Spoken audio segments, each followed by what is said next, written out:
dans sa salle préférée. Seigneur, je t'aime. Sois loué ce matin. Oh Jésus, sois loué. Sois loué ce matin. Sois loué. Ce midi.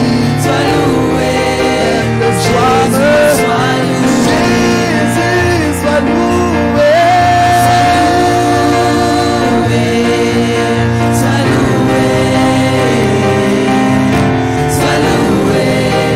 Jésus, sois loué. Est-ce que tu peux adorer ton Dieu? Tu peux oublier tout ce que tu as comme fardeau. Est-ce que tu peux lui dire ce matin, Seigneur, sois loué. Sois loué à jamais pour l'éternité. Sois loué, maître de l'ordre, Seigneur.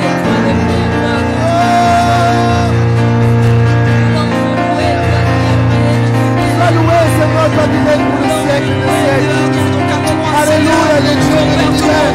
L'adoration, Seigneur. Celui qui était, qui est, reçois le Père, reçois l'honneur, Dieu de mon parcours, sois loué, Père, Seigneur Père, toi qui as bien préparé ces jours, toi qui as bien rangé, Père, ne dépend pas, Seigneur Père, de nos émotions, car tu es le Dieu tout-puissant, tu es Dieu en tout temps, alors nous voulons faire tout tout-puissant, nous voyons tout, Seigneur, que ce soit de donner chaque Père, nous voulons simplement te louer, nous voulons simplement te dire que tu es grand. Oh Jésus, sois loué.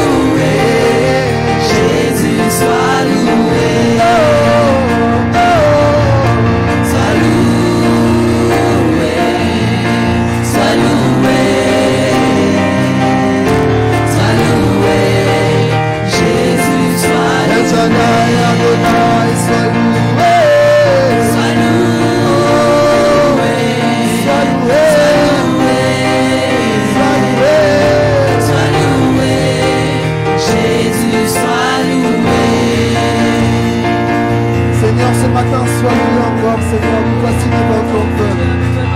Sois loué, sois exalté, Seigneur, car tu es le Dieu tout-puissant, Seigneur. Nous voulons te louer ensemble avec les anges, Seigneur. Ensemble avec les anges, nous voulons t'adorer, Seigneur Jésus. Tu es l'inébranlable Père, que tu es intercède, Père.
Dieu nous appelle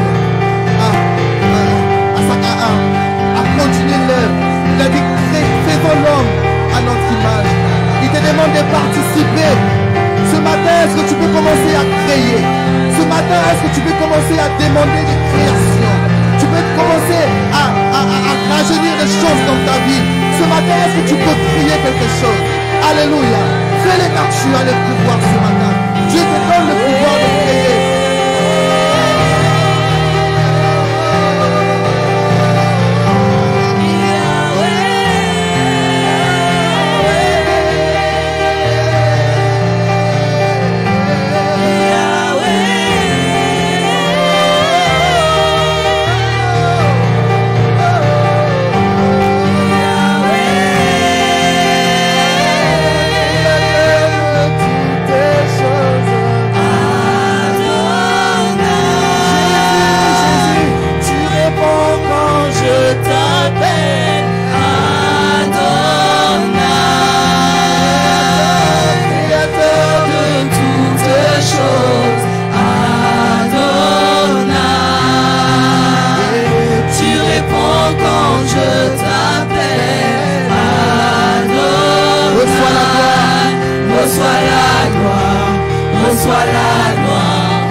Reçois la gloire,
bien même tu crois que c'est fini, non, il ne m'aimera plus par rapport à ce que je fais.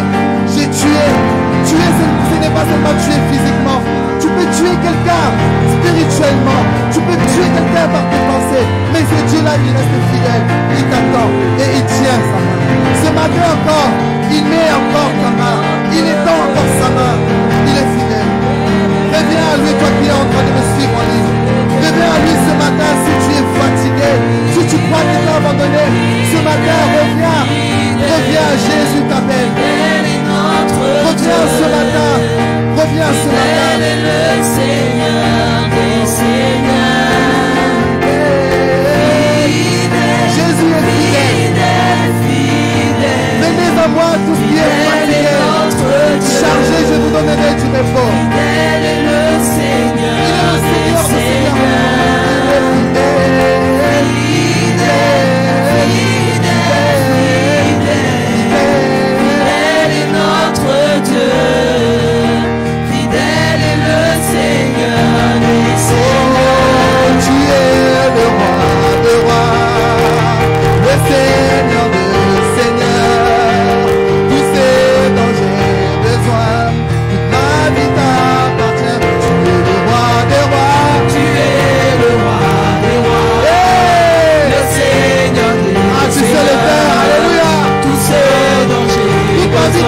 Ce matin.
Seigneur, peut-être que c'est peu, mais c'est pour toi, Yahweh. Seigneur, tu es digne.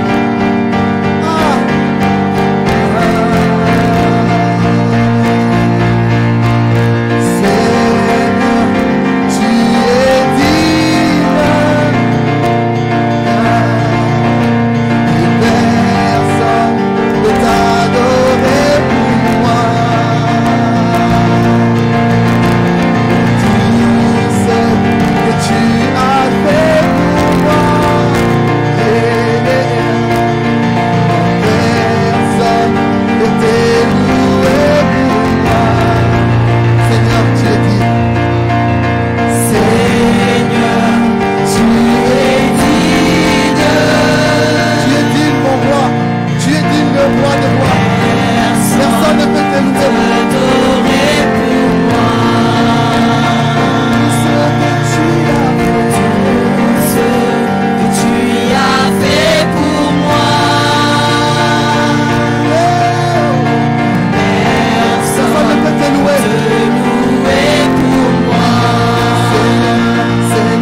tu dis, que Dieu entend ce que tu dis, que les temps entendent ce que tu dis, tant que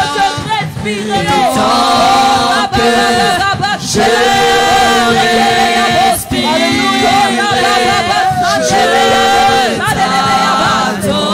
ma louange ne quittera jamais ma bouche, Seigneur. Oh, dis-lui, je ne me tairai point, je me tairai point. Toi, ta bouche, dis-lui, je ne me tairai point.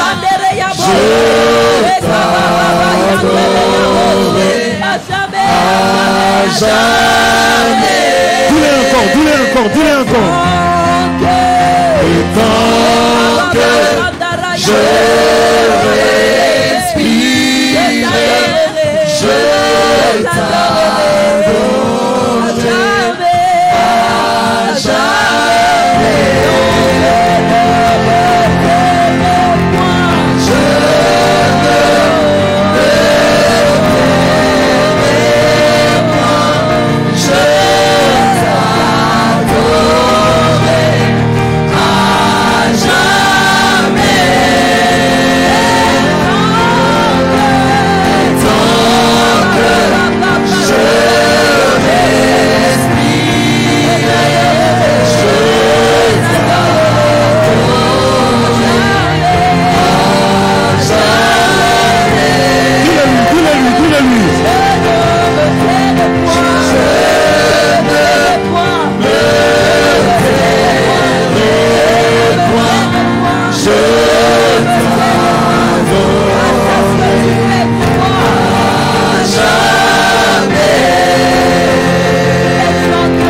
Commencer à louer Dieu avec des paroles.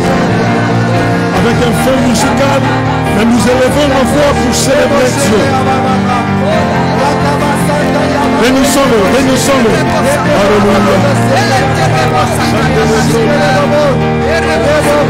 Lève la voix et bénis le Seigneur ce jour. Célèbre-le. Glorifie-le.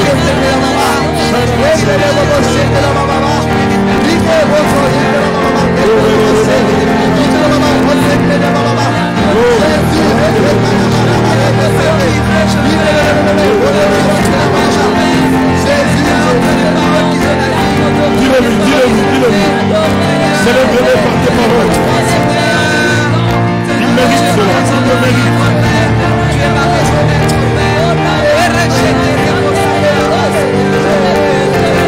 Alléluia. Célèbre-le, bénis-le,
calme devant sa présence.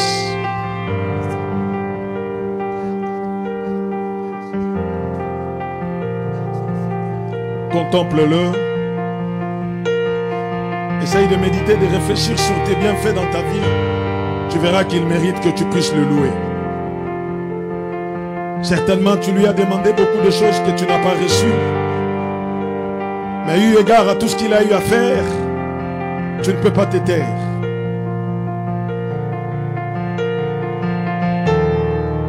Même si des fois tu as eu à pleurer devant sa présence, parce que telle ou telle autre chose n'a pas été faite, parce que telle ou telle autre prière n'a pas été exaucée, mais au regard de tout ce qu'il a fait pour toi, tu ne peux pas te taire. Contemple-le seulement. Contemple-le, contemple sa bonté, contemple sa beauté, contemple sa grandeur, contemple-le, contemple-le. Il le mérite.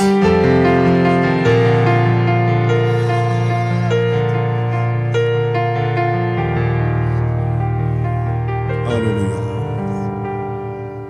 Est-ce qu'avec liberté, les voix peuvent s'élever les unes après les autres pour dire un mot de reconnaissance à ces dieux-là? Avec liberté.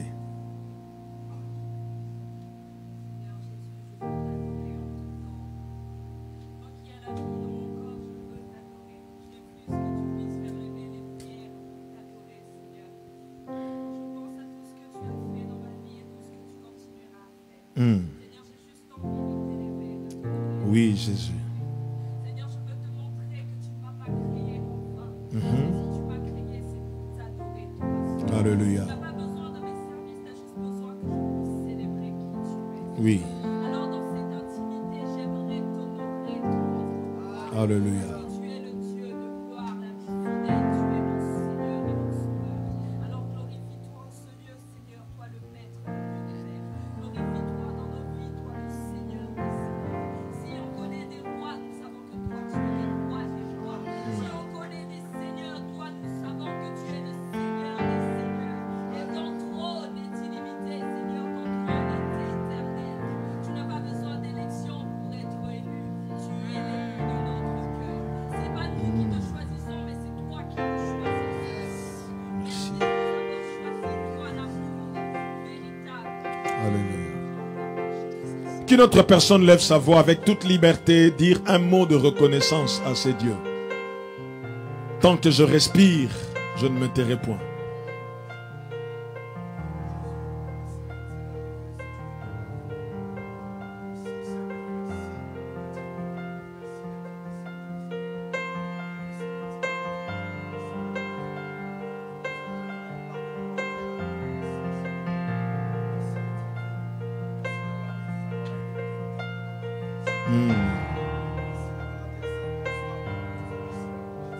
Alléluia.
Humblement et simplement, nous voulons te dire merci. Merci pour ce temps que tu nous accordes encore dans ta présence. Oh, comment ne pas te louer? Quand je contemple les cieux, quand je regarde la création, Seigneur, il y a des sujets de te louer. Quand je me regarde moi-même, je regarde ma vie, je regarde ma famille, il y a des raisons de te louer. Seigneur, quand nous voyons l'œuvre de la croix, quand nous réalisons tout ce qui s'est passé, il y a encore là des raisons de te louer. Que ton nom soit béni, éternel Dieu. Merci pour ta présence. Merci pour la présence de tout un chacun de nous en ces lieux. Merci pour la joie que tu déverses dans nos cœurs. Seigneur, à chaque fois que nous venons dans ta présence, nous avons besoin de te parler et tu as besoin de nous parler. Nous avons besoin que tu puisses nous entendre et tu as besoin également que nous puissions t'entendre. Seigneur, ta parole, c'est la vie. C'est au travers de ta parole que tu opères de choses dans nos vies. C'est au travers de ta parole que tu fais naître en nous la foi. C'est au travers de ta parole que tu fais grandir notre foi. C'est au travers de ta parole que tu pourvois aux besoins de notre foi. C'est au travers de ta parole que tu donnes à notre foi la force de s'exprimer. Le moment est venu, éternel Dieu, pour que nous puissions encore écouter ta parole. Nous prions que tu puisses nous instruire. Selon que tu as dit dans ta parole, je t'instruirai et je t'annoncerai de choses. Je t'instruirai et te montrerai la voie à suivre. Je te conseillerai et j'aurai les regards sur toi.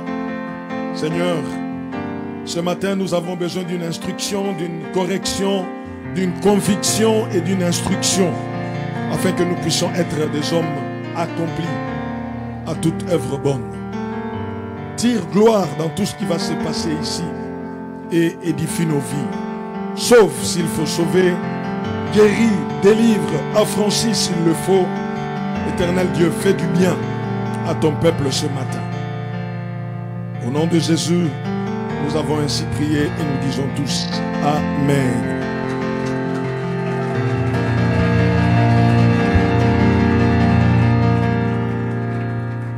Amen. Bien, que le nom du Seigneur soit béni.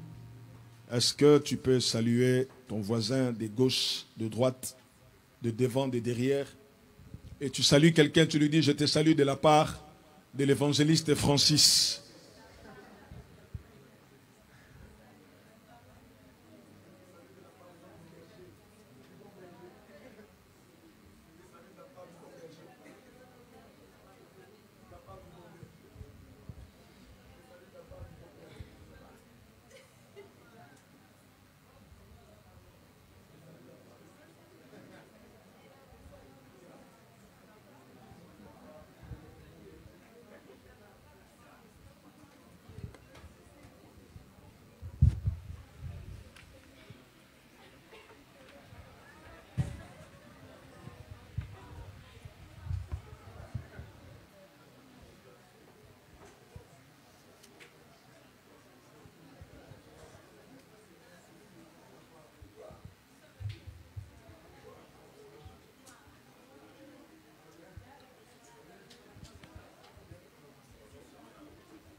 Bien. Nous allons prendre nos Bibles. Je vais dire un merci au Seigneur pour ce moment et merci également à nos amis de la chorale pour ce temps de louange. Merci à nos amis de la technique également qui permettent à ceux qui ne sont pas là de pouvoir nous suivre. Et merci à vous qui êtes là.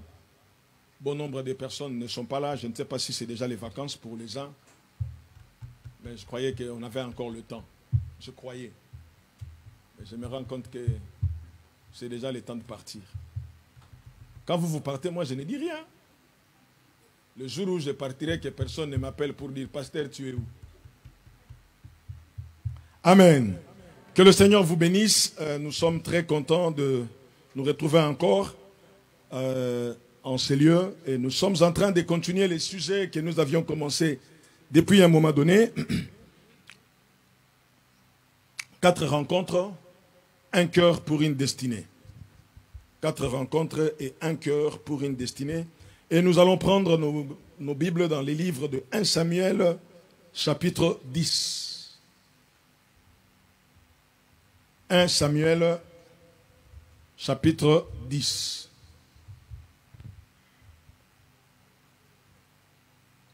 Du 1er au 10e verset. Mais aujourd'hui, nous allons seulement lire le verset 3 et 4. Mais notre texte de base, c'est 1 Samuel chapitre 10, du 1er au 10e verset. Mais là, pour ce matin, nous lirons le verset 3 et 4. De là, tu iras plus loin et tu arriveras aux chaînes des Tabor où tu seras rencontré par 3 hommes montant vers Dieu à Bethel et portant l'un 3 chevreaux, l'autre 3 gâteaux de pain et l'autre une outre de vin.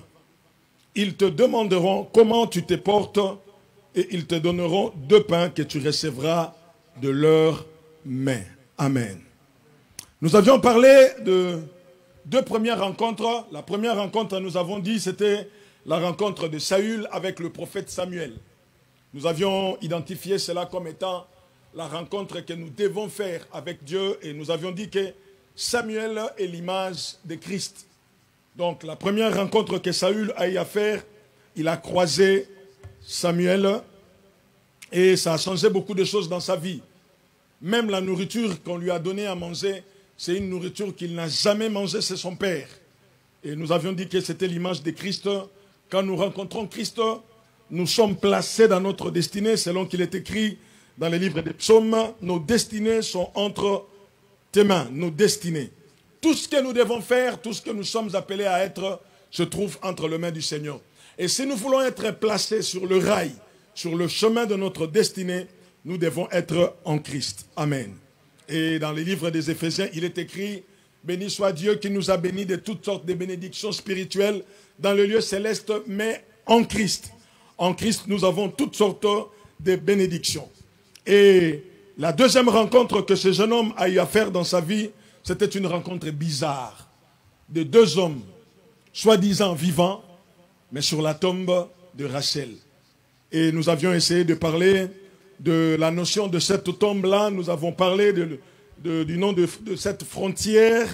Nous avions parlé beaucoup de choses entre la frontière et le territoire. Nous avons essayé de parler de beaucoup de choses. Nous avons parlé des limites et des limitations. Nous avons également parlé de pourquoi la tombe de Rachel. Rachel est morte le jour où elle donnait naissance à Benjamin. Benjamin, c'est le grand-père de Saül. Et nous avions essayé de comprendre pourquoi cela. C'était une interpellation. Tu dois savoir que si tu vis, il y a certaines personnes qui sont mortes pour toi. Si tu es content d'être dans une salle belle comme celle-là, il y a d'autres personnes qui ont vidé leur compte pour que nous puissions louer ici. Alors s'il y a des personnes qui sont mortes pour toi, sache qu'un jour tu seras appelé à mourir pour que d'autres puissent également vivre. Amen. Mais aujourd'hui, nous voulons parler de la 3e rencontre. Le prophète Samuel a dit à Saül, quand tu crois croiser ces 2 hommes morts, vivants sur la tombe de Rachel, tu ne dois pas t'arrêter là. De là, tu iras plus loin. Alors, plus loin, il va faire une autre rencontre merveilleuse. C'est la rencontre avec les 3 hommes. Ces 3 hommes sont différents de ces 2 hommes que nous avons vus. Ces 2 hommes qui nous interpellent, qui veulent nous imposer le statu quo. Ces 2 hommes qui ne veulent pas que nous puissions avancer. Mais c'est 2 hommes que nous devons affronter et dépasser. Mais cette rencontre avec ces 3 hommes a 2 particularités. La particularité est que il y a d'abord des hommes. Donc je disais que cette 3e rencontre a 2 particularités. C'est qu'il va croiser 2 hommes et il y aura également des choses à manger. Il y aura la nourriture qu'on va lui proposer. Donc si dans notre rencontre nous sommes appelés ou nous sommes amenés à rencontrer des hommes qui ont vocation à nous faire reculer ou à nous maintenir dans le statu quo, bien aimé, il y a d'autres rencontres qui sont incontournables. Il y a des gens que nous devons rencontrer dans notre vie si nous voulons aller loin. Il faut les rencontrer. Si tu ne les rencontres pas, ce n'est pas possible. Tu ne pourras pas aller loin.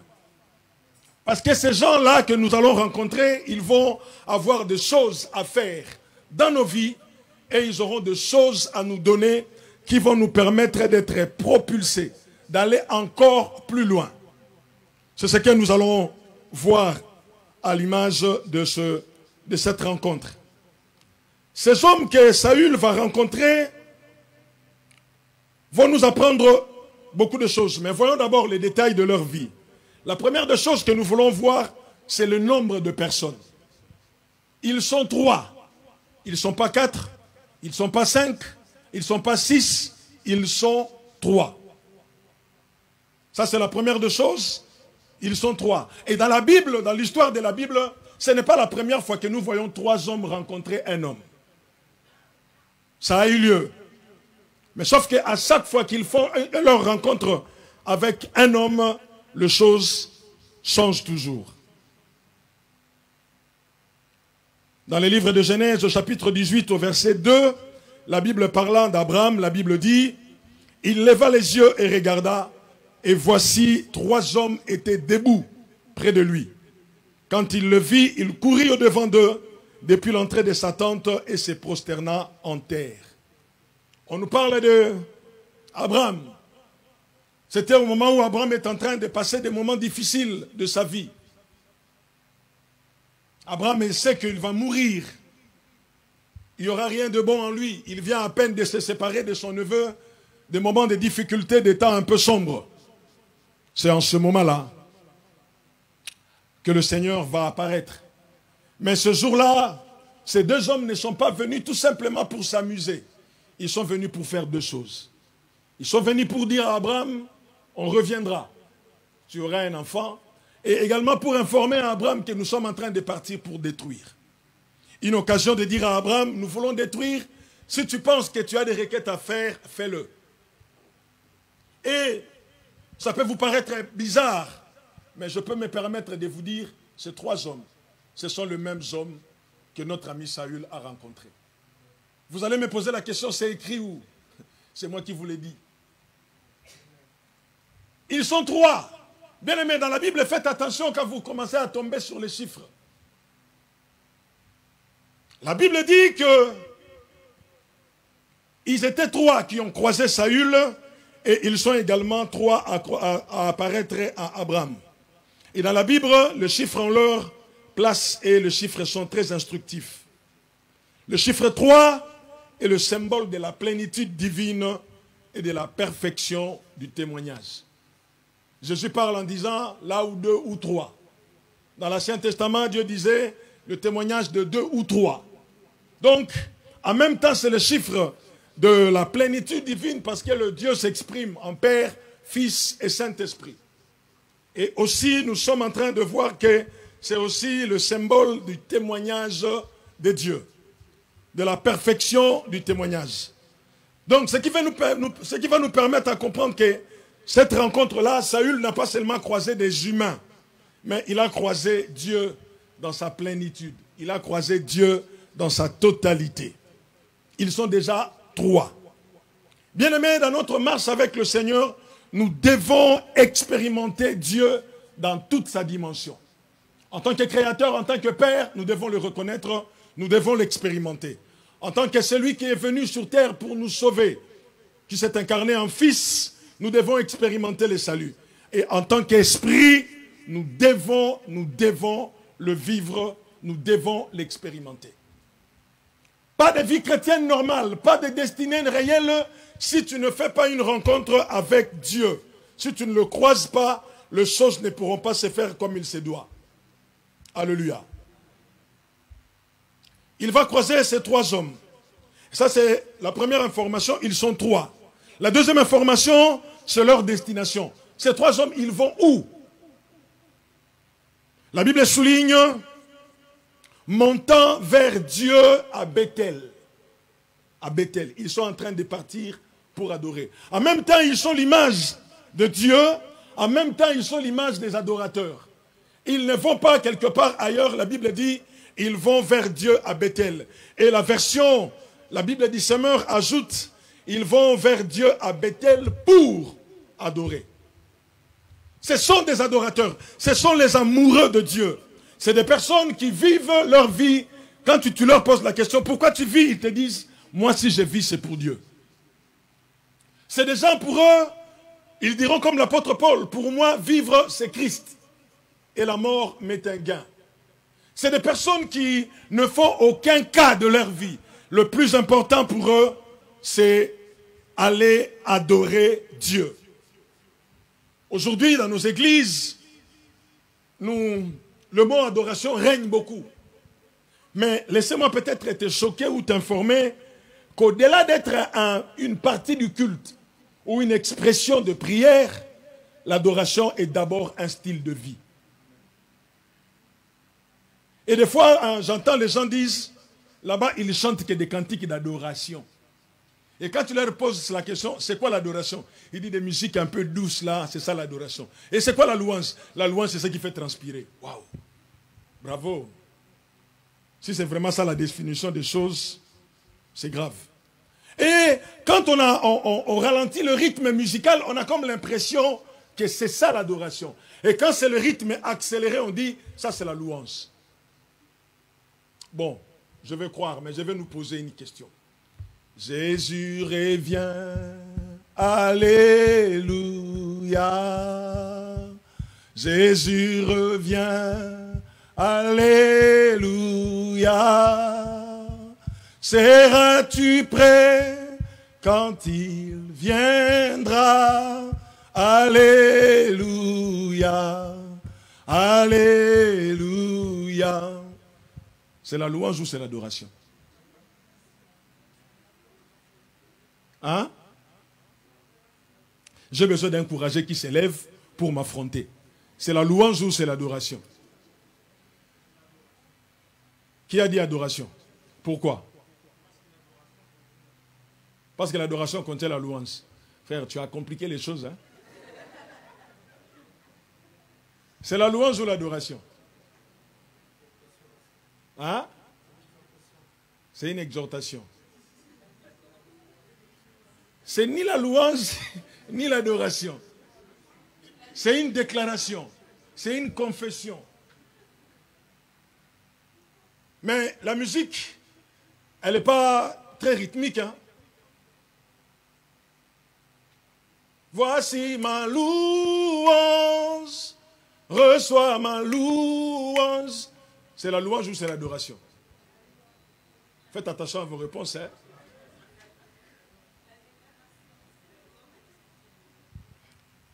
Il y a quelqu'un qui dit c'est la louange parce qu'il dit voici ma louange. Le problème entre le louange et l'adoration ne réside pas dans le style ou dans le rythme. C'est dans ce que nous sommes en train de dire. Dans l'adoration, nous célébrons. Nous rendons des hommages à Dieu. Dans la louange, nous vantons ce que Dieu a fait. Ce qu'il a fait, ce qu'il fait, ce qu'il fera. Mais dans l'adoration, ce n'est pas seulement ce qu'il a fait, non. Nous sommes en train de dire ce que Dieu est. Dans la louange, nous disons ce que Dieu a et ce que Dieu a fait. Maintenant, peu importe les rythmes, si moi je compose la chanson, vous allez transpirer quand vous allez danser. J'ai déjà composé une chanson que vous chantez sans le savoir, que c'est à moi. Moi, je l'ai chanté, j'ai composé, un frère l'a fait sortir sur son CD et c'est éparpillé. Et des fois, quand j'entends les gens écrire, comment on écrit ça? Droit d'auteur, droit réservé, reproduction interdite. J'ai envie de lui dire, mes frères, ça c'est à moi. Alléluia. Donc ces trois hommes sont des adorateurs. Ils sont en train de monter vers Dieu pour adorer, mais pendant qu'ils sont en train de monter pour adorer, ils vont croiser un homme. Je disais que l'adoration, ça n'a rien à voir avec le style, le genre de musical. Ce n'est pas le rythme de la musique qui définit si c'est une adoration ou si c'est une louange. Mais c'est d'abord un style de vie. Et ces trois hommes sont des adorateurs. Un adorateur est un amoureux de Dieu.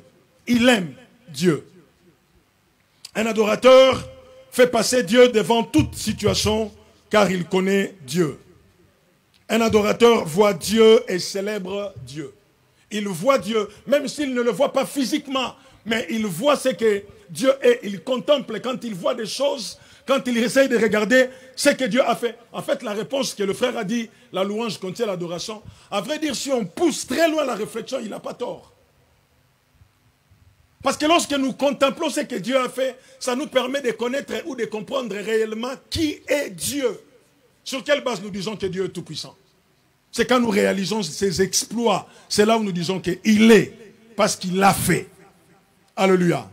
Lorsque Balaam est en train de se définir, Balaam, il est en train, avec Balak, il se définit, écoutez comment il est en train de dire. Dans Nombre chapitre 23, versets 3 à 4, la Bible dit, Balaam prononçant son oracle et dit, parole de Balaam, fils de Béor, parole de l'homme qui a l'œil ouvert, parole de celui qui entend le parole de Dieu, de celui qui voit la vision du Tout-Puissant. J'aime la fin. De celui qui se prosterne et dont les yeux s'ouvrent. Voilà un adorateur. Il se prosterne et dans cette prosternation, il voit des choses que vous, peut-être, vous ne voyez pas. Vous êtes-vous déjà posé la question de savoir pourquoi dans le culte, certaines personnes peuvent venir bien habillées, costumes, cravates. Mais à un moment donné, vous les voyez à même le sol. Mais frère, les gens marchent là-dessus. La moquette est sale. Non, c'est parce qu'ils réalisent que Dieu est plus que son costume. Vous ne vous posez pas la question, quelqu'un qui s'est maquillé, qui a mis son make-up pour être wake-up. Il se lève devant Dieu, il commence à pleurer. Et malheureusement, ça laisse des traces. On voit que la personne a pleuré. Et tout maquillage détérioré. Mais qu'est-ce qui s'est passé? Parce qu'il se prosterne, il voit des choses que toi peut-être tu ne vois pas. Et réellement, si vous voulez comprendre quelqu'un qui est dans la présence de Dieu, voyez seulement l'attitude ou les attitudes. Quand vous voyez quelqu'un en plein moment de louange, en plein moment d'adoration, il est en train de regarder le plafond où il commence à manger les ongles, dites-vous, il n'est pas là. Et des fois, je le remarque beaucoup. Mais quand il va sortir d'ici, si on lui pose la question, tu étais où? Il ira, j'étais à l'église. Et moi, le pasteur, je suis content. Les gens sont venus beaucoup aujourd'hui. Et peut-être dans la présence de Dieu, il n'y a que 3 ou 4 qui étaient présents. Les autres étaient présents mais absents. Un adorateur, c'est quelqu'un qui se prosterne. Et se prosterner, ce n'est pas seulement gestuel. C'est toute une attitude, c'est tout un état d'esprit. Je me prosterne parce que je veux le célébrer. Et ce sont ces hommes-là que notre ami Saül va croiser. Il va croiser les adorateurs. La troisième information, ce sont les choses que ces 3 hommes ont en main. Regardez ce qu'ils ont. 3 chevreaux, 3 gâteaux de pain et 1 outre de vin. 3 chevreaux, 3 gâteaux et 1 outre de vin. Mais le prophète va avertir Saül en disant qu'il va se passer 2 choses. La première des choses, c'est que ces gens-là que tu vas croiser, écoutez comment les prophètes ils parlent. Ils te demanderont comment tu te portes. Ça, c'est la première des choses. Ils te demanderont comment tu te portes. Bien-aimé dans le Seigneur, toute vie chrétienne a besoin de cette question-là. Comment ça va? Regarde ton voisin, pose-lui la question, comment ça va? Ça, tu l'as fait parce que je t'ai demandé de le faire. Mais à vrai dire, moi qui suis là comme pasteur, moi qui suis là comme prédicateur, j'ai aussi besoin d'une personne qui me pose la question, comment ça va? Ça veut dire, nous aurons toujours besoin de quelqu'un qui puisse veiller sur nous. Des personnes qui peuvent nous regarder, des personnes qui peuvent nous poser des questions. Bien-aimés dans le Seigneur, ne vous y trompez pas. Je peux paraître comme je parais, mais réellement, je suis ce que je suis. Et j'ai besoin de quelqu'un qui prenne le téléphone, qui m'appelle. Alors, comment ça se passe à Bordeaux? Comment ça va? J'ai besoin d'une personne auprès de qui je vais dire tous les doléances. Non, ça ne va pas parce que... Ça ne va pas parce que...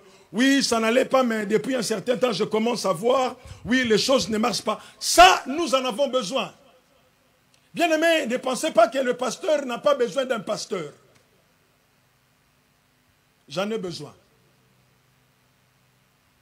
J'ai besoin de quelqu'un qui me pose les comment ça va. Et ces comment ça va là, va de simple fait de vouloir avoir des informations jusqu'à amener quelqu'un parce qu'il y a eu un problème. Donc, il peut te poser comment ça va. Il peut te dire ce que tu as fait, je ne suis pas d'accord. Il peut te dire fais ceci, il peut te dire fais cela. Il peut même aller jusqu'à te dire tu es suspendu. Tu es mis sous discipline. Ça fait partie du comment ça va. Alors, toute vie chrétienne qui refuse le comment ça va, c'est une vie chrétienne à revoir. Si vous voulez aller loin avec Dieu, si vous voulez évoluer, aller le plus loin possible avec Dieu, ayez quelqu'un qui puisse veiller sur vous.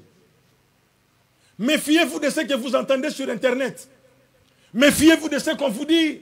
Un chrétien, tu n'as pas besoin d'aller dans une église. Et des fois, on a même inventé une expression, l'église bâtiment. Je suis désolé, laisse-moi t'informer, l'église bâtiment n'existe pas. Mais l'église existe.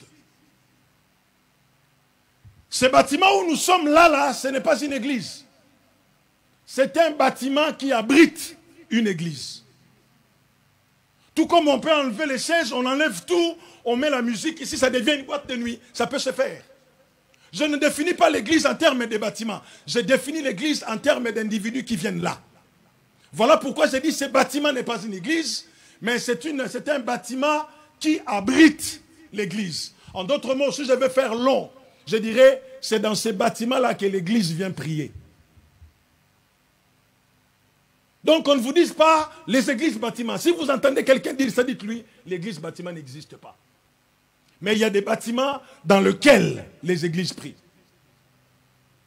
Si vous lisez dans la Bible, vous ne verrez pas un bâtiment qui a été construit, on parle de l'église, non. On parle du temple, certes, on parle de synagogue.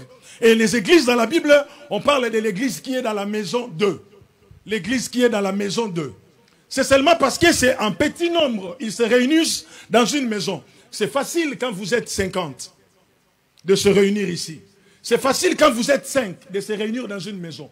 Mais si vous commencez à atteindre 3000 membres, si vous commencez à atteindre 10 000 personnes, si vous commencez seulement à atteindre 1000 personnes, ça ne sera plus possible.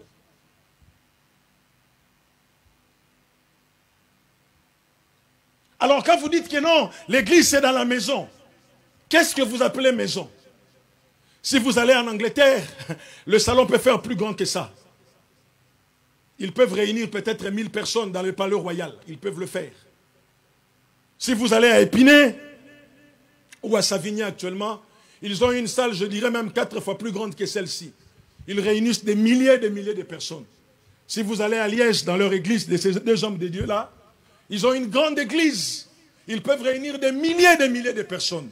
Mais nous, à peine, nous pouvons nous réunir 120 personnes assises, c'est fini. Voilà pourquoi nous sommes en train de chercher une salle. Donc, le problème de l'église, petit, ça peut être dans une maison, mais quand vous demandez, vous commencez à devenir 100 personnes, dans nos maisons ici, dans nos appartements, ça ne sera plus possible. Vous allez chercher une salle. Donc, ce n'est pas parce qu'on a loué une salle, ce n'est pas parce qu'on a acheté une salle que ce n'est pas biblique. Si, c'est biblique. Il faut qu'il y ait un endroit où les gens se réunissent. Alors, dans ces églises-là, ou dans nos églises, nous aurons toujours besoin de personnes qu'on va appeler pasteurs, qu'on va appeler bishop, qu'on va appeler évêques, qu'on va appeler responsables. Et ce sont des gens qui ont la responsabilité de veiller sur nous. Ils ont la responsabilité de veiller sur nous. Alors la vie chrétienne authentique, la vie chrétienne vraie, va là où les frères se réunissent. Si les frères se réunissent ici, il faut venir. Quand vous croisez quelqu'un qui vous dit non, vos églises bâtiments, ça ce n'est pas une église. Je le répète, c'est un bâtiment qui abrite une église. Donc nous devons apprendre à venir là où les gens se réunissent. Et nous devons accepter de dépendre de l'autorité d'une personne que Dieu a établie. J'ai entendu des gens qui me disent, moi j'ai pris dans l'église corps de Christ, mon berger c'est Jésus. Je dis ok, qu'il descende et qu'il te donne la Sainte Seine. Parce que c'est lui-même qui a dit, faites ceci en mémoire de moi. Maintenant appelle-le qu'il descende, qu'il te donne la Sainte Seine. Appelle-le qu'il vienne et qu'il te baptise. Appelle-le qu'il vienne faire tout ce qu'on peut faire à l'église. Appelle-le, appelle-le. Ça, c'est des raisonnements erronés. C'est des raisonnements tordus. Il te te demanderont comment tu te portes. Ils ne vont pas partir avec toi là où tu vas devenir roi. Ils ne viendront pas avec toi. Mais eux, ils auront la responsabilité de prendre soin de toi jusqu'à ce que tu puisses atteindre ta destinée. Je sais que beaucoup d'entre vous ici, vous avez une destinée glorieuse. Vous deviendrez des messieurs, je ne sais comment. Moi, je serai seulement fier qu'on se connaît. Au moins, tu prendras ne fût-ce que mon coup de fil quand j'appellerai. Quand il sera question que non, le patron ne reçoit pas, moi au moins tu me recevras. Parce que je connais ton numéro de téléphone. Alléluia. Même si je ne partirai pas avec toi dans ta gloire, même si je ne serai pas avec toi lorsque tu seras élevé, que tu deviendras un homme grand, mais au moins, le soin que je porte sur toi aujourd'hui te permettra d'aller loin. C'est ce que Samuel est en train de faire comprendre à Saül. Ces gens-là, ils vont te demander comment tu te portes.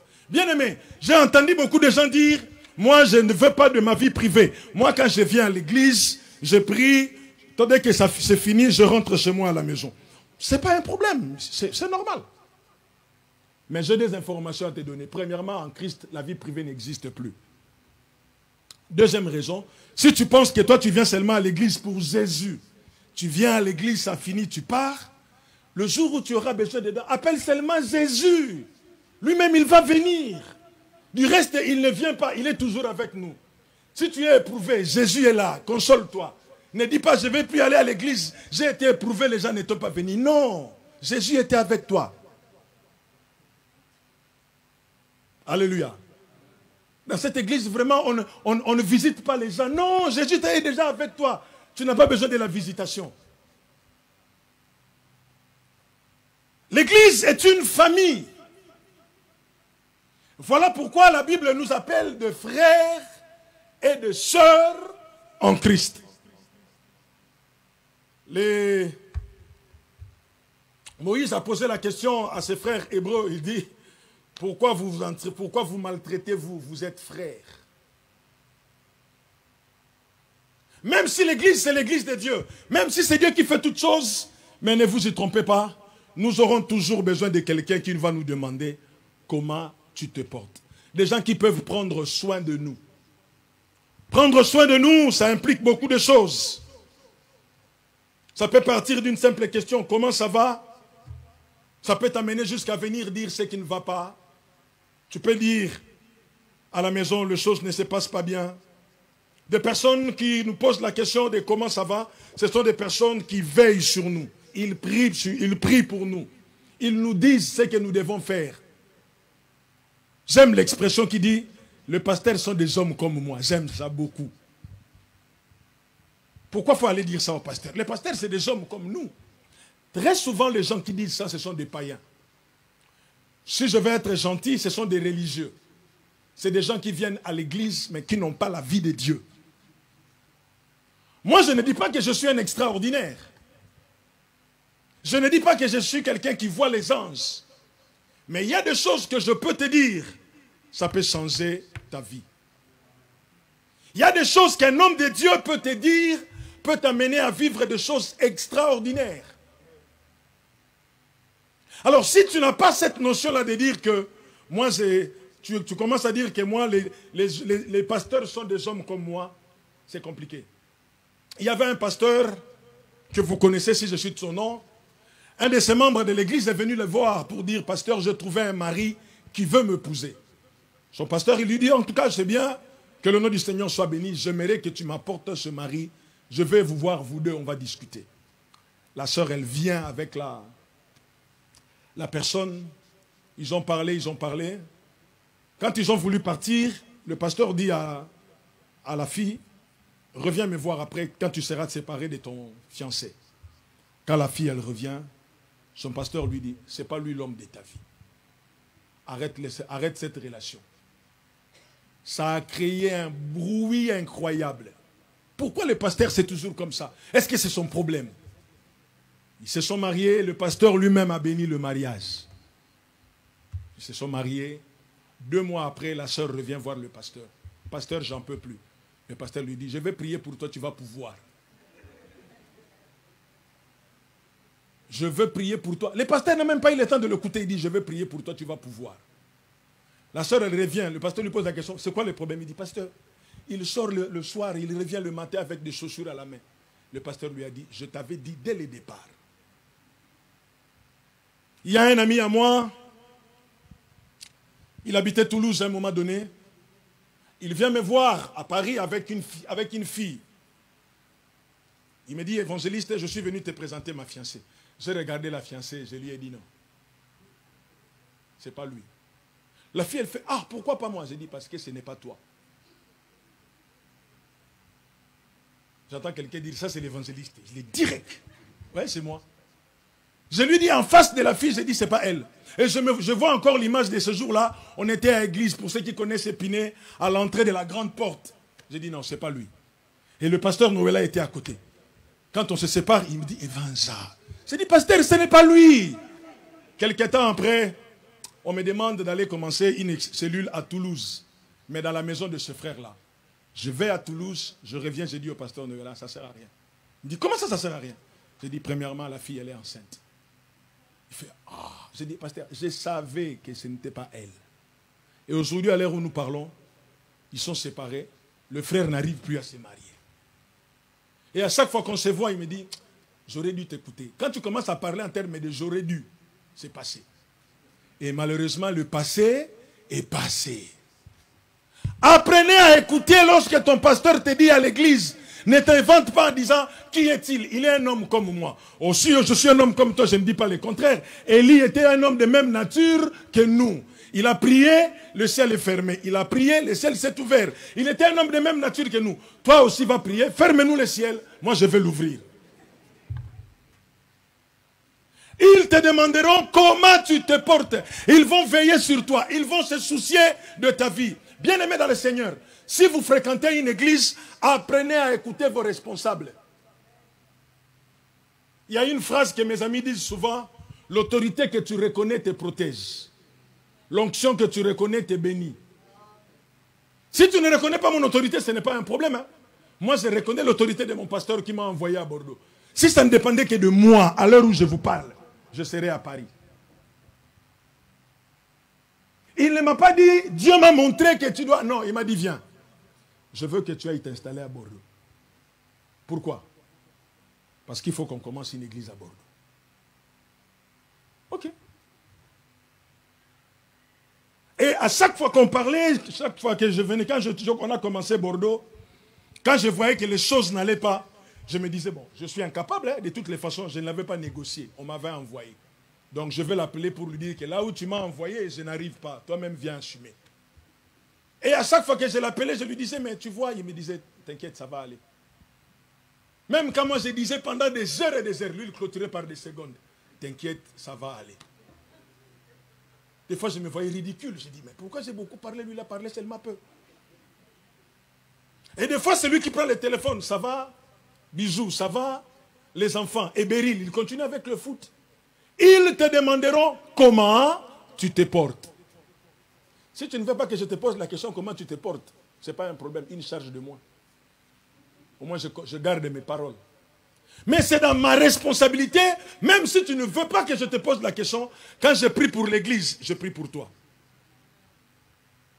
Ils te demanderont comment tu te portes. Ils auront la responsabilité de veiller sur toi. La deuxième information ou la deuxième responsabilité de ces gens vis-à-vis de ces garçons, c'est que, alors qu'ils ont la nourriture à main, ils vont te donner 2 pains que tu dois recevoir.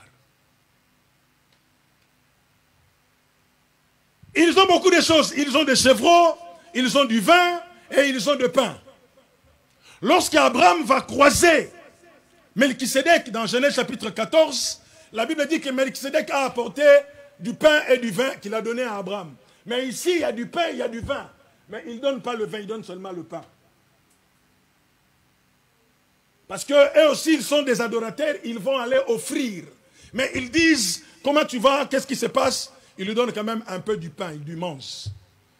Lorsque Élie était en train de fuir Jézabel, à un moment donné, il était fatigué sous un genêt, il va dormir. Dieu va envoyer un corbeau qui va lui apporter le pain et de la viande. Waouh, au ciel, il y a des boulangeries, il y a des boucheries au ciel. Et les agents de livraison, ce sont des corbeaux. Et les corbeaux qui aiment la manger, il tient dans son bec le pain et la viande. Il vole, il se disait, ah, si c'était à moi, je l'aurais déjà mangé. Mais tu ne dois pas manger parce que ce n'est pas à toi. Il vient, il donne. Et lorsqu'il va manger, l'ange va dire à Élie, lève-toi, mange et bois, car le chemin est long. Bien-aimé dans le Seigneur, le pain que ces hommes vont donner à Saül va lui permettre de continuer la route. La parole de Dieu que nous écoutons dans l'église, c'est comme le carburant qui nous permet de faire le plein et d'aller le plus loin possible. J'aime toujours définir le lieu comme ça là, j'appelle ça des stations de ravitaillement. L'église c'est comme une station de ravitaillement. Vous savez, il y en a quelques-uns peut-être ici, vous avez des véhicules de fonction avec la carte totale. Quand tu roules, tu vois que je commence à être à la réserve. Dès que ça fait rouge, tu cherches une station, tu rentres et tu fais le plein. C'est bien hein, la carte de service. Tu fermes les yeux, tu attaques, tu dis ah c'est plein. Ta poche est restée tranquille. Mais la carte fait l'affaire. Et quand tu fais le plein, tu continues la route. Même si on t'avait dit de faire Paris-Bordeaux ou Paris-Liège ou Liège-Bordeaux, dès que tu as la carte totale, tu dis je roule. Et l'église, c'est comme une station d'essence. Ça te permet de faire le plein pour que tu puisses avancer. Dieu a dit à Élie, lève-toi, mange et bois, car le chemin est trop long. En d'autres mots, tu vas te fatiguer. Bien-aimé dans le Seigneur, la vie fatigue, mais la parole de Dieu nous vivifie. Les réalités de la vie que nous croisons tous les jours, ça nous fatigue, ça nous épuise. Il ne vous est jamais arrivé un matin, vous voulez vous réveiller, vous dites, je suis fatigué. Fatigué pas physiquement, mais parce que fatigué. Mais ce qui nous donne la force, c'est ce que Dieu nous donne, c'est sa parole. C'est quand nous nous retrouvons comme ça, nous prions les uns pour les autres. Nous écoutons la parole de Dieu. Ça nourrit nos âmes. Ça nourrit nos âmes. Dans le livre de Deutéronome, chapitre 8, verset 3, écoutez ce que la Bible dit. La Bible dit ceci, Deutéronome, chapitre 8, verset 3. Écoutez, la Bible dit ceci. Il t'a humilié, il t'a fait souffrir de la faim, et il t'a nourri de la manne que tu ne connaissais pas et que n'avait pas connu ton père, afin de t'apprendre que l'homme ne vit pas de pain seulement, mais que l'homme vit de tout ce qui sort de la bouche des dieux. Jésus a répondu au diable en disant, il est écrit, l'homme ne vivra pas du pain seulement, mais de toute parole qui sort de la bouche des dieux. Analysons ce verset. L'homme ne vivra pas du pain seulement. Moi je dirais ceci, l'homme ne vivra pas de la parole seulement, du pain aussi. Il y a deux parts des choses. Le pain nourrit le corps. Ça nous donne la force de continuer, mais la parole nourrit l'esprit. Ce que le pain est pour le corps, c'est ce que la parole est pour notre esprit. Alors si nous voulons, dans notre marche chrétienne, aller le plus loin possible, soyons les gens qui aiment manger le pain du ciel. Tous les vendredis, nous avons des pains qui nous sont livrés ici. Mais ça n'a rien à voir avec le pain de ces trois hommes. Le pain de ces trois hommes permet à Saül d'aller plus loin et d'entrer dans sa destinée. Ayez soif d'écouter la parole de Dieu. Soyez des amoureux de la parole de Dieu. Soyez des amoureux, des gens qui aiment écouter la parole de Dieu. Vous devez apprendre à courir pour aller écouter la parole de Dieu. Oh, la Bible nous parle d'une expérience merveilleuse avec Paul. La Bible dit qu'il est arrivé quelque part où il a prêché la parole de Dieu toute la nuit. Je me suis posé la question, il parlait de quoi? Il a tellement prolongé son discours, dit la Bible, qu'un jeune homme qui était sur la fenêtre est tombé, il est mort. Les gens commencent à paniquer, il est mort, il est mort. Paul il dit, son esprit est encore là, il va se réveiller. Il continue son discours. Paul, au ciel, rappelez-moi, je vais lui poser la question, tu parlais de quoi? Toute la nuit. Nous, on commence à nous dire, 45 minutes, c'est déjà bon. 1 heure, c'est maximum. Dépasser 1 heure, les gens ne saisissent plus rien. Mais l'apôtre Paul, toute la nuit. Ça veut dire quoi toute la nuit? De 23h à 4h du matin. Toute la nuit. Il parle. Et les gens sont amoureux d'écouter la parole de Dieu. J'étais dernièrement parti dans un pays. On annonce aux gens que l'évangéliste Francis est là. Les gens sont venus me voir. Moi, j'ai fait la politique de la maison. 45 minutes, c'est bon. On me dit, seulement 45 minutes. Nous, on est là, on veut t'écouter. J'ai dit, Seigneur, quelle soif. Mais nous qui avons des églises où on nous prêche la parole, nous avons la liberté d'écouter Dieu. Nous croyons à des grandes choses, nous aspirons à beaucoup de choses. Quand il est question d'écouter la parole de Dieu, les gens commencent à dormir. Je trouve ça hallucinant quand je parle comme ça, j'écris. Avec un micro, tu dors. Il y a un problème. Je risque de dire que tu es possédé. Parce que je ne comprends pas. Si je parlais encore comme parlerait mon épouse, j'allais te donner le droit de dormir, de somnoler. Mais moi, quand je parle, j'écris. Malgré le ventilateur, mais je transpire. C'est que j'écris beaucoup. Et face à cela, toi, tu dors. Non, tu mérites une imposition des mains. Alléluia. Le pain que ces gens-là allaient donner à Saül, ça allait lui permettre de continuer. Parce que souvenez-vous, il a mangé seulement ce qui... chez Samuel. Mais il a mangé une nourriture spéciale. Mais on lui dit, quand tu vas croiser ces hommes-là, tu vas encore manger. Bien-aimés, nous avons besoin d'écouter la parole de Dieu. Cependant, lorsque nous écoutons la parole de Dieu, nous devons l'écouter, nous devons la recevoir telle qu'elle est réellement, la parole de Dieu. Il faut recevoir. J'aime comment il dit, ils te donneront de pain que tu recevras. Tu ne dois pas refuser ces pains-là parce que ça va t'aider. Aujourd'hui, nous sommes dans un temps où les gens font le tri sélectif de la prédication. Quand ça lui plaît, il dit Amen. Quand tu parles de la bénédiction, tout le monde crie Amen. Quand tu dis Dieu te bénira, tout le monde crie Amen. Quand tu dis il faut donner l'argent, on commence à dire, le pasteur il commence à exagérer. Ces derniers temps, on ne le comprend pas. Il parle que de l'argent, l'argent, l'argent, l'argent. Vous voulez que je parle de quoi? L'argent répond à tout, dit la Bible. Quand tu parles de vous allez vous marier, Dieu va vous élever, tout le monde crie Amen. Quand tu commences à toucher là où ça fait mal, quand tu commences à parler de abandonne la vie de fornication, abandonne la vie d'impudicité, abandonne le péché, on commence à dire il juge.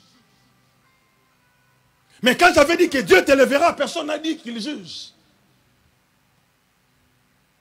Je reçois une jeune fille qui vit en couple avec son copain. Il devait se faire baptiser.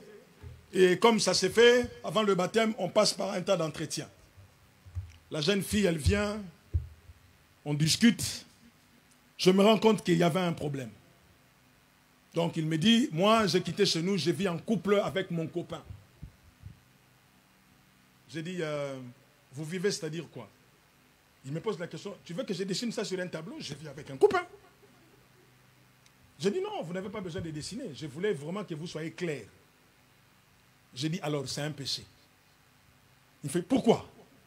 Moi, avant de faire ça, j'avais prié Dieu. J'avais dit à Dieu, si c'est un péché, montre-moi. Dieu ne m'a pas montré. Donc, c'est que Dieu était d'accord avec moi. J'ai dit non. Dieu ne va pas te montrer parce que Dieu l'a déjà dit. Noir sur blanc dans la Bible. Je t'ai amené à lui expliquer c'est quoi l'impudicité, c'est quoi la fornication. Il me dit, ah non, moi, vu que Dieu ne m'a rien dit, moi, je continue. Je dis, moi, vu que Dieu ne sait pas ce que Dieu a dit, tu n'auras pas le baptême.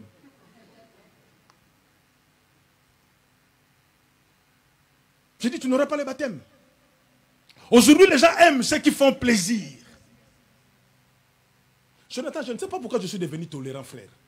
Je crois que c'est toi qui es à la base de ça. Aujourd'hui, les gens aiment des choses qui leur font plaisir. Les gens veulent dire, pasteur, je vis en couple. C'est quoi comme expression là, je vis en couple? Ça veut dire quoi vivre en couple? Je suis en couple. Marié, non. À la mairie, non.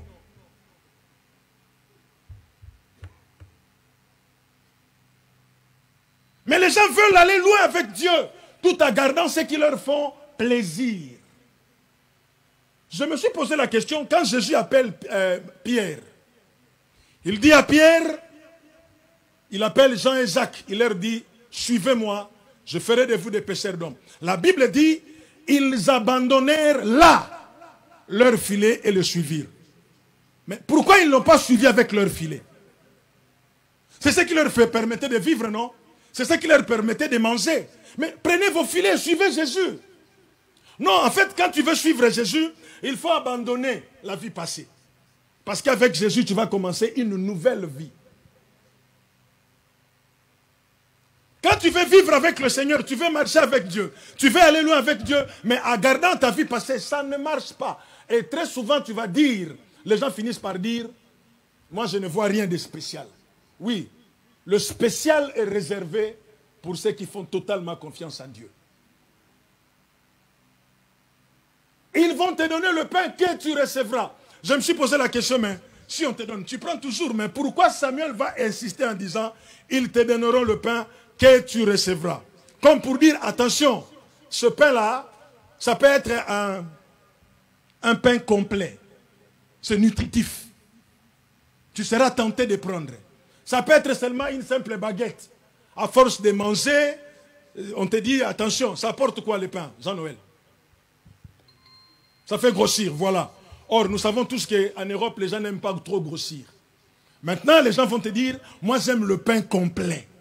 Et nous, on nous livre chaque vendredi le pain complet.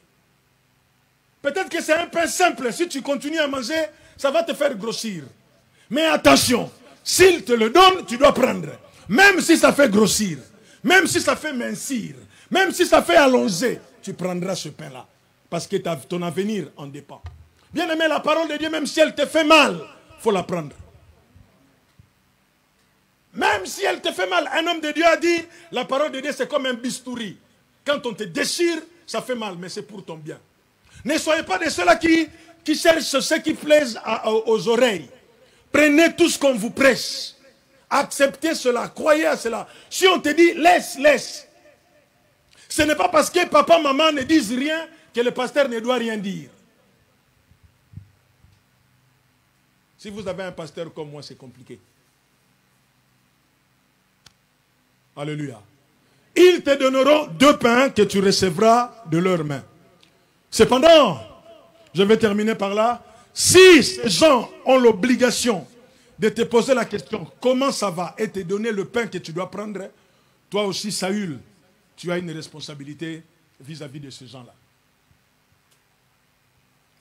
Hébreux chapitre 13, verset 17. Hébreux chapitre 13, verset 17. La Bible dit, obéissez à vos conducteurs et ayez pour eux de la déférence. Car ils veillent sur vos âmes comme devant rendre compte. Qu'il en soit ainsi, afin qu'ils le fassent avec joie et non en gémissant, ce qui ne vous serait d'aucun avantage. Si j'ai la responsabilité de prier pour toi, de prêcher la parole de Dieu pour toi, de faire ce qu'il faut faire pour toi, tu as la responsabilité de m'obéir et de la déférence. Dans d'autres versions, on parle de la soumission. La déférence, c'est une considération respectueuse à l'égard d'une personne. Voilà ce qu'on appelle la déférence. Je vous dis ces choses non seulement par rapport à moi-même. Un jour je partirai, mais l'église de Bordeaux restera. Celui qui viendra comme pasteur ici, vous lui devez l'obéissance et la soumission. Qu'il soit moins âgé, qu'il soit plus âgé, qu'il ait beaucoup étudié, qu'il ait moins étudié, qu'il puisse avoir un doctorat en, qu'il puisse avoir le master 2 ou je ne sais quoi, ou qu'il n'ait absolument rien, vous lui devez de l'obéissance et de la soumission. Pourquoi? Car il veille sur vos âmes. Il veille sur vos âmes.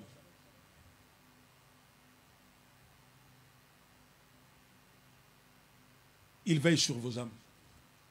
Peut-être que tu ne pries pas ici d'habitude, mais tu es venu aujourd'hui circonstanciellement. Peut-être que tu étais en vacances, mais tu pries dans une autre église.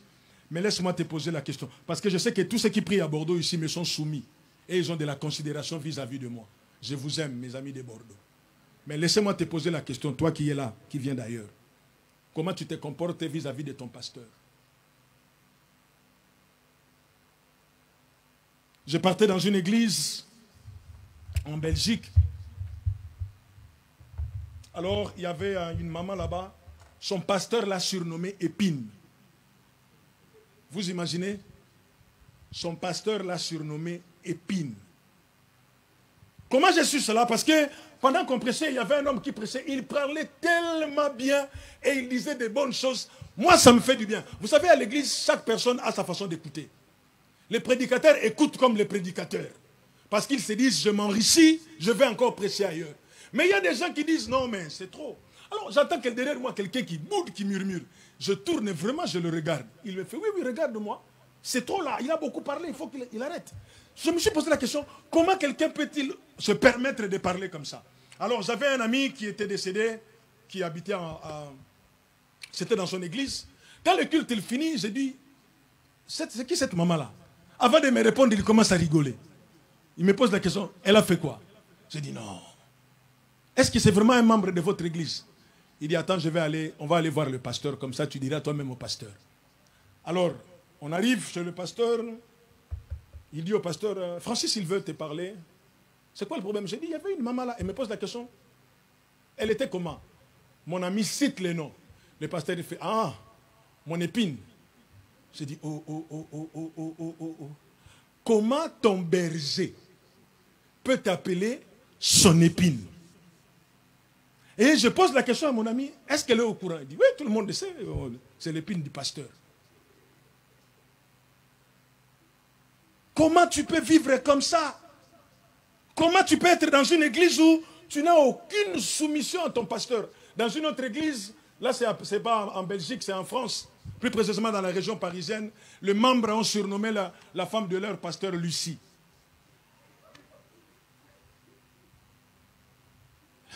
Est-ce que vous imaginez c'est quoi? Amen. Lucie. Comment tu peux manquer du respect à la femme de ton pasteur jusqu'à ce point, même si elle est mauvaise? Même si la femme du pasteur, elle est vraiment Lucie. J'entends quelqu'un dire faire. Comment tu peux manquer de la considération? Parce qu'il y a attention. Ces choses dont je vous dis, vous savez, lorsque nous étions mariés, moi et ma femme, je lui disais ceci. Quand tu entends les gens critiquer la femme du pasteur, ne critique pas. Quand tu entends les gens dire du mal du femme du pasteur, ne le dis pas. Je lui disais ceci, parce que tu ne connais pas ton avenir. Aujourd'hui, elle est qui? Maman pasteur. Si elle avait critiqué, on va la critiquer. Alors toi qui te donnes la peine de critiquer les femmes du pasteur, fais attention, tu n'es pas encore marié. Même si tu es marié, tu ne sais pas ce que sera ton lendemain. Ça, c'est se créer des problèmes inutilement.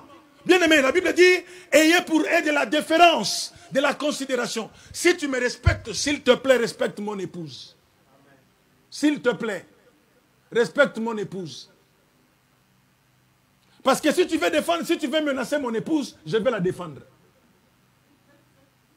Et s'il y a un mari ici qui va accepter que sa femme se fasse insulter, tabasser, c'est ton problème. Moi, ma femme, je la défendrai contre toute agression, extérieure et intérieure. Même à l'égard de ma famille, je dis, oh, touchez-moi. Pas elle. Ayez pour elle de la déférence, parce qu'il veille sur vos âmes. Vous imaginez, le pasteur, il veut prier, mais il pense à ce que tu as fait. Il fait, ah! Mais bien aimé dans le Seigneur, c'est un problème sérieux. Vous rigolez aujourd'hui. Allez demander à Jacob qu'il vous dise, c'est quoi se moquer d'un homme de Dieu? Qui es-tu? Je suis Ésaü. Ah! La voix, c'est la voix d'Ésaü. Approche, je vais tâter. La voix, c'est la voix d'Ésaü, mais le corps. La voix, c'est la voix de Jacob, mais le corps, c'est le corps d'Ésaü. Ce n'est pas grave, je suis aveugle. Je te bénis. Allez demander à Jacob, le premier décès qu'il a organisé dans sa vie, c'était qui? Il croyait pleurer son enfant, il a pleuré un animal. Lui, il a trompé avec un vêtement. Lui aussi, on lui a trompé avec un vêtement. On dit, regarde la tunique. N'est-ce pas celui de ton fils? Sûrement un animal féroce l'a tué. Il dit, comment ça pleurer? Oh, mon fils! Papa, tu pleures le sang d'un animal. Tu as trompé ton père, on va te tromper. Demande à Jacob. Il a volé la bénédiction d'Ésaü. Il va travailler quelque part. On lui a volé 10 fois le salaire. Tu vas pleurer chez qui? C'est qu'un homme aura semé, il le moissonnera. Ayez pour elle de la déférence, frère. Même si ce n'est pas le pasteur de ton église. Même s'il n'est pas le pasteur titulaire, s'il est le responsable que moi j'ai établi, respecte-le. Tout ce qu'un homme aura semé, il le moissonnera. Tu croiseras 2 hommes. Attention, ce ne sont pas des hommes ordinaires. Ils montent pour adorer, mais ils ont les sacrifices et ils ont l'offrande à te donner. Ils te demanderont comment tu te portes. Ils te donneront de pain que tu dois recevoir. Que ça fasse mal, que ça fasse plaisir, tu prendras. Bien-aimés dans le Seigneur, si nous voulons aller loin avec le Seigneur, apprenons à marcher dans la vie chrétienne comme cela est convenable avec le Seigneur. Amen. Mettons-nous debout, nous allons prier.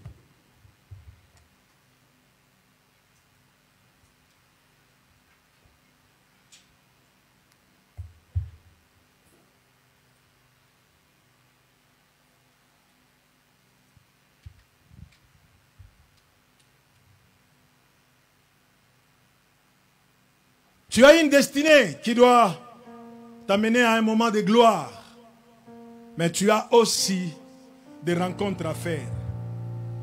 Et une de ces rencontres, c'est que tu dois croiser des hommes qui vont avoir la responsabilité de veiller sur toi, de te conseiller, de te dire ce que tu dois faire, de te dire même comment tu dois le faire, même si lui n'a pas étudié comme toi. C'est peut-être quelqu'un qui ne parle pas français comme toi. C'est peut-être quelqu'un qui est un blédard. Mais c'est lui qui a des choses à te dire. Et quand il te dit des choses, écoute-le. Samuel lui dit que tu prendras de leurs mains.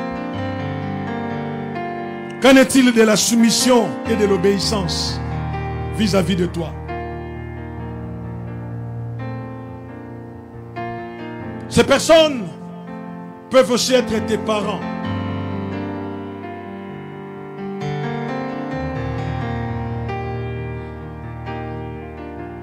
Je veux que tu lèves la voix et que tu commences à prier Dieu pour ton pasteur.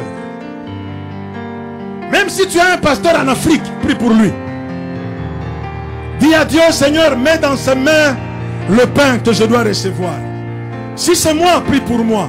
Si ton pasteur est resté quelque part, prie pour lui. Dis à Dieu, Seigneur, pose quelque chose entre ses mains. Les choses qui vont me permettre d'aller loin. Ça peut être la nourriture, ça peut être le conseil, ça peut être la parole, ça peut être tout, mais que Dieu a mis à sa disposition. Oh, je vais te voir commencer à prier pour ton pasteur. Je vais te voir commencer à prier pour tes parents. Je vais te voir commencer à prier pour tes responsables. Ils ont la responsabilité de veiller sur toi. Ça peut être ton patron à l'entreprise. Je veux que tu commences à prier pour eux. Prends le temps de prier le Seigneur. Je veux vraiment que tu ne pries pas pour toi, mais que tu pries pour ton pasteur. Que tu pries pour la personne qui t'apporte la parole de Dieu. Que tu pries pour la personne qui prie pour toi. Prends le temps de prier le Seigneur. Alléluia.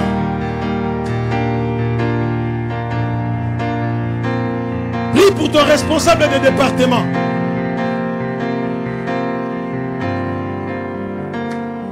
Prie, prie.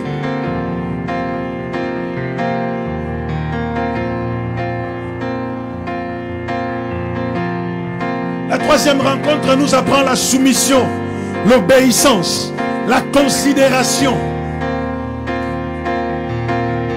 Est-ce que tu es obéissant? Est-ce que tu es soumis? Est-ce que tu as de la considération? La considération.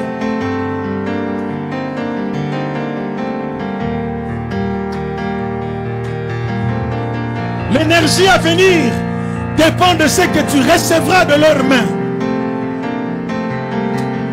L'énergie pour aller plus loin dépend de la nourriture que tu mangeras. Alléluia. Merci Seigneur. Que ton nom soit béni, que ton nom soit glorifié. Tu es le créateur de toutes choses. Nous t'adorons parce que chaque fois que nous venons dans ta présence, tu nous prépares afin que nous puissions aller loin.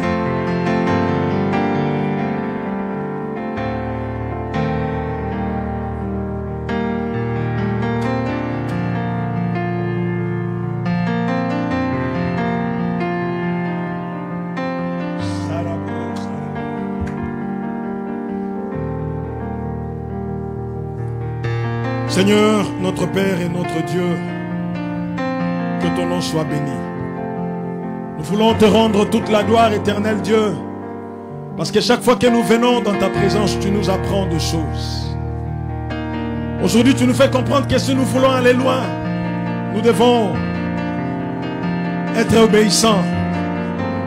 Nous voulons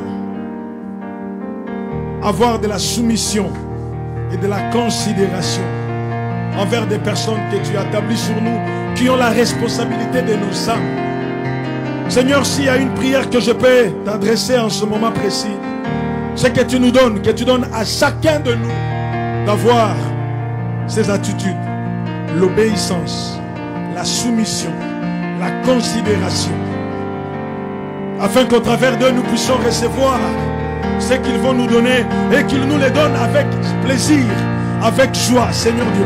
Que nous puissions accepter, Seigneur Dieu, de leur être soumis, afin que par l'attention qu'ils vont porter sur nous, nous puissions aller très loin. C'est vrai, Seigneur. Bezalel avait une grande destinée, mais il ne le savait pas. C'est Moïse qui était au courant de cela. Nous voulons, éternel Dieu, leur être soumis, afin que tout ce qu'ils feront pour nous, éternel Dieu, puisse être fait de bon cœur et que nous puissions recevoir la bénédiction. Père, nous refusons toute sémence de la rébellion.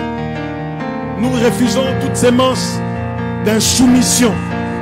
Nous refusons toute sémence de la désobéissance. Mais nous voulons vivre dans l'obéissance et nous voulons vivre dans la soumission. Nous voulons être des frères et des sœurs qui ont le sens du respect, le sens de la considération.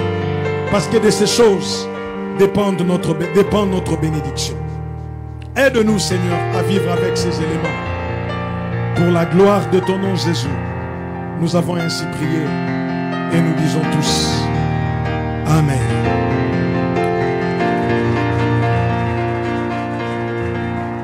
Bien, nous allons reprendre nos places. Je vais donner quelques communiqués. Les paniers des offrandes vont circuler. Et j'informe également à tous nos amis qui nous suivent via les réseaux sociaux que vous pouvez aussi donner au travers du lien qui est sur notre page Facebook et également via nos coordonnées bancaires qui défilent sur le bas de votre écran. Et si vous voulez donner ici, vous voulez faire un don que vous comptez déclarer au service des impôts, manifestez-vous à nos amis de l'accueil. Ils vont vous remettre une enveloppe personnalisée et vous pouvez donner. Et quand viendra le moment de déclaration des impôts, vous enverrez un mail et on vous enverra un reçu fiscal. Et vous aurez la liberté de déclarer cela aux impôts. Donc n'hésitez pas, si vous voulez soutenir cette œuvre, soutenez et ça nous fera énormément du bien, énormément du bien. Amen. Amen. Est-ce qu'il y a des personnes qui ont fêté leur anniversaire cette semaine ou qui fêtent ça aujourd'hui? Si vous êtes là, veuillez vous lever. L'Église va vous souhaiter un joyeux anniversaire. Bon, il n'y en a pas. Je vais appeler mon frère Claude et son épouse Nina. Ils vont avancer.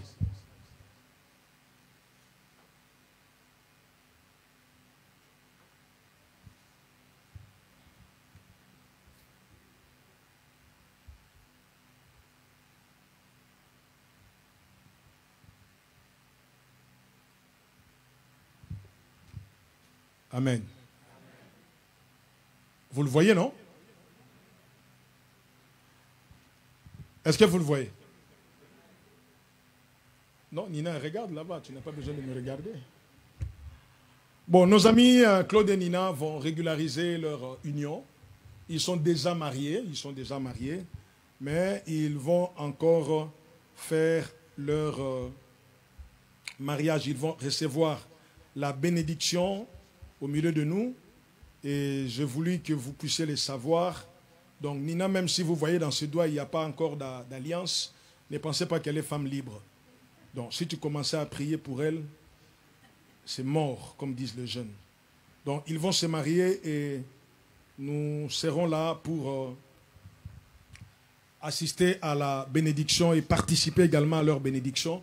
Donc, ils vont se marier le 30 septembre. Le 30 septembre, c'est un samedi et nous serons là. Nous sommes tous, écoutez-moi bien, nous sommes tous invités à être à ces cultes-là.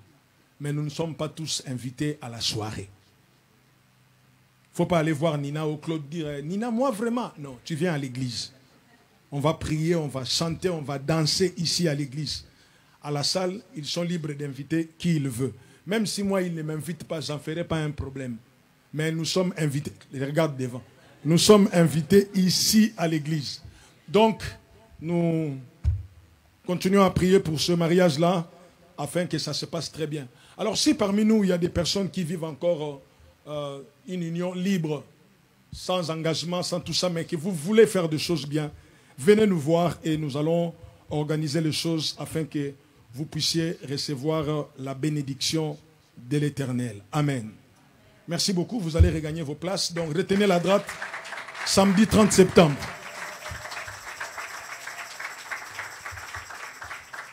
Alors, nous voulons accueillir ceux qui sont parmi nous pour la première fois. Ils sont nombreux qui sont venus parmi nous pour la première fois. Je vais déjà accueillir les hommes de Dieu qui sont assis ici devant. Le berger Didi. Acclamons le Seigneur. Et l'ancien Dani. Alors, le berger Didi, il est l'un des pasteurs assistants du pasteur Pajot à Liège, à l'église des dieux, le Réveil à Liège, une église qui m'est très familière. J'y vais quand je veux, quand je peux. Et ils sont venus passer les vacances à Bordeaux. Et c'était tout à fait normal qu'ils puissent passer nous visiter. J'avais voulu que lui nous prêche aujourd'hui. Mais quand j'ai regardé les visages de sa femme, j'ai dit, si je dis que berger Didi vienne prêcher, les vacances vont être perturbées. Alors, je risque d'avoir des sérieux problèmes avec le pasteur Pajot. J'ai dit, bon, amusez-vous bien. Et j'ai voulu les amener à la dune du Pilat. Mais je voulais les faire monter par le sable. Et ils ont pris les escaliers, les marches. Et ils me disent que c'est facile. Mais bon, ce n'est qu'une question partie remise. Je vais vous amener vraiment sur les sables comme ça. Tu transpires. Tu vas perdre 10 kilos quand tu vas descendre. En tout cas, merci de nous avoir rendu visite. Que Dieu vous bénisse quand vous allez rentrer. Salutations à nos amis de EDR. Nous aimons, nous voyons ce que vous faites. Et ça nous encourage, ça nous motive. Hein, mes salutations au pasteur Pajot pour tout ce qu'il est pour moi personnellement et ma famille. Et à chaque fois que vous avez l'occasion d'être à la région, ne manquez pas, c'est chez vous, sentez-vous libre. En tout cas, merci beaucoup. Et ils ne sont pas venus seuls, ils sont venus avec leur famille. Maintenant, je vais demander à la famille de Liège, la famille Pâques, à la famille Okenge de se mettre debout. L'église va vous accueillir.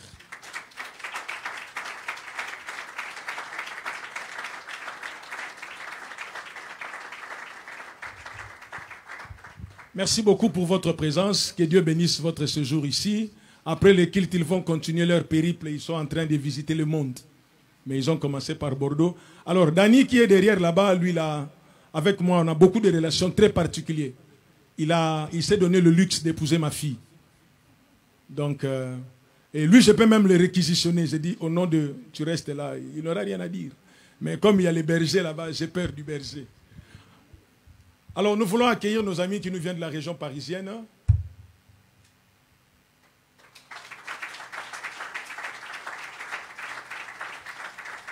C'est nos amis qui nous viennent de... C'est un peu mélangé, Épinay, Savigny, tout ça, mais ils nous viennent de la région parisienne. Et celle qui est là, lève la main, Cindy. C'est notre... Quand vous entendez que le pasteur part en Martinique, c'est elle qui organise toutes ces choses. C'est elle qui nous fait pression et dit, toi, tu dois partir. Même si tu es pasteur, moi je dis, tu dois être en Martinique. Donc c'est elle l'organisatrice, c'est elle qui fait tout. On l'a surnommée Maman Bonheur. Parce que quand nous sommes avec elle à la mission, nous savons que nous allons manger. Merci d'être là parmi nous, que le Seigneur vous bénisse. C'était la première fois, mais quand vous avez l'occasion, revenez. On sera toujours dans la joie de vous accueillir. Amen. Amen.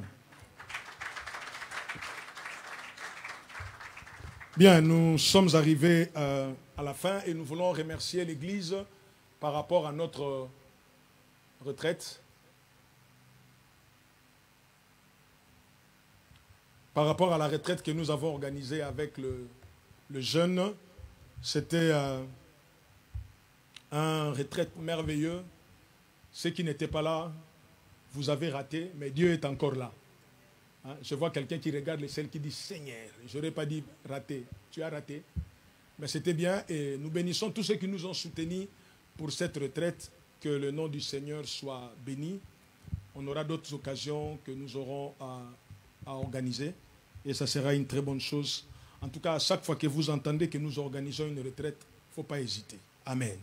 Alors, est-ce qu'il y a quelqu'un qui est venu pour la première fois que je n'ai pas vu ou qu'on n'a pas accueilli? Si tu es là, lève-toi, on va t'accueillir. Ah. Merci beaucoup d'être venu nous rendre visite aujourd'hui. Nous sommes l'église évangélique Parole du Salut, Maison des Rafraîchissements. Nous prions en cellier tous les vendredis de 19h à 21h et les dimanches de 10h à 12h. Quand nous allons clôturer ces cultes, ne soyez pas pressés de partir. Venez devant ici. Mon épouse viendra vous voir et vous allez parler à la fin. Que Dieu vous bénisse. Et toute l'église, nous allons nous mettre debout et nous allons clôturer ces instants. Je vais demander au berger Didi s'il peut venir nous recommander à la grâce du Seigneur.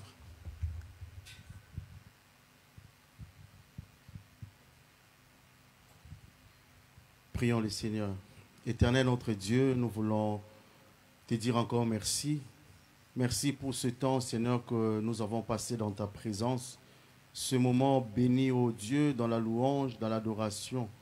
Merci car nos cœurs ont été touchés par ta présence au milieu de nous et nous voulons te rendre gloire. Seigneur, merci pour ce puissant message que tu nous as donné ce matin, cette nourriture solide, ô Dieu. Et je crois fermement à cette parole. Tu nous as encore parlé ce matin en ce qui concerne l'obéissance. Car la Bible dit l'obéissance vaut mieux que le sacrifice. Merci Seigneur, car lorsque nous sommes sous l'obéissance, nous exerçons l'autorité. Éternel Dieu, je te rends gloire et merci pour ce privilège d'être passé ce temps dans ta maison. Reçois la gloire au nom de Jésus. Peuple de Dieu, que l'Éternel Dieu Tout-Puissant vous bénisse et qu'il vous garde. Que l'Éternel tourne sa face vers vous et qu'il vous bénisse. Que l'Éternel vous élève et que l'Éternel vous donne ce qui désire votre cœur. Allez en vainqueur, élargissez-vous et triomphez, car notre Dieu est fidèle. La Bible déclare que celui qui a commencé cette bonne œuvre en nous l'amènera jusqu'à la fin.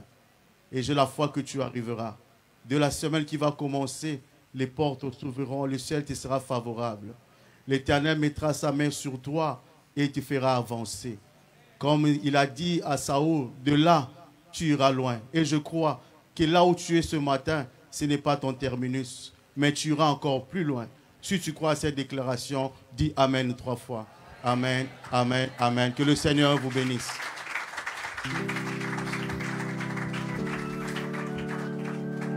Que le Seigneur vous bénisse et bon dimanche.